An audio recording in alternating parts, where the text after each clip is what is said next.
The International Olympic Committee has brushed off London's attempts to pressure the sports body into banning Russian and Belarusian athletes from next year's Summer Games in Paris, saying giving in to such demands would have a detrimental impact on sports.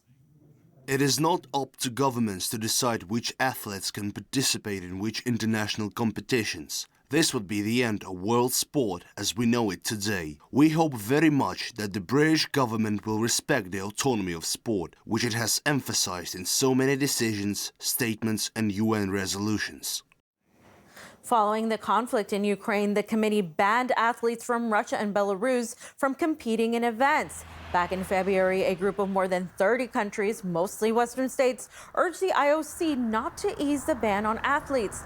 The sports body's response comes after the UK's Minister for Sport wrote to the Olympics' biggest sponsors, also asking them to pressure the Olympic Committee. We know that sports and politics in Russia and Belarus are closely connected, and we are determined to prevent the Russian and Belarusian authorities from using sports for propaganda purposes. Sports columnist Alan Moore says the UK's efforts to maintain the ban on Russia and Belarus from sporting events is an attempt to impose its own rules on the Olympics.